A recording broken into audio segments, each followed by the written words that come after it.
मुहुए अच्छा मांगे छी कुछो त करे छी उहुए तो किया नहीं करब किया ये हां सुनबै तखन ना हाँ हाँ भोर से किया फुलौने छी मुहुए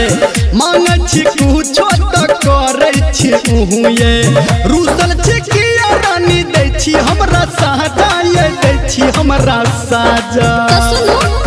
यो पिया छोरू छोरू धारू नई पाजा जाऊ जाऊ बाजारे ले ले अबू आधा लीटर माजा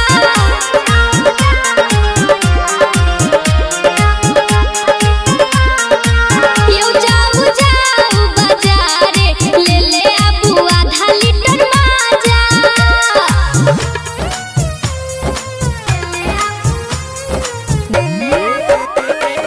डीजे रंजन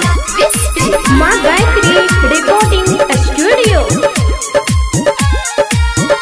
हे ये आहा के बस धनी अपने सुझाइए गरम से पिया जियो कंठ सुखाइया हाँ आहा के बस धनी अपने सुझाइए गरम से पिया जियो कंठ सुखाइया अब लग बैठू मुड को देव ताजा ये को देव ताजा हाँ हाँ बुझला यो पिया छोरू छोरू धारू नई पाजा जाऊ जाऊ बाजारे ले ले अबू आधा litre Maaza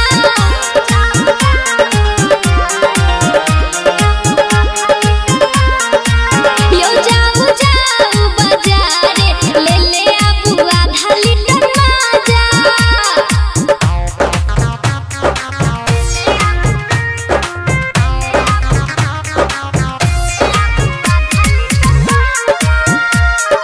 singing by Dharmendra Nirmaliya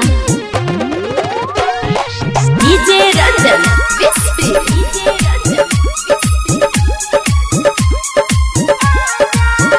हे ये पी लिया घर में शरबत घोर के खुश को न रहबै पिया हमर दिल तोड़ के भगला पी लिया घर में शरबत घोर के खुश को न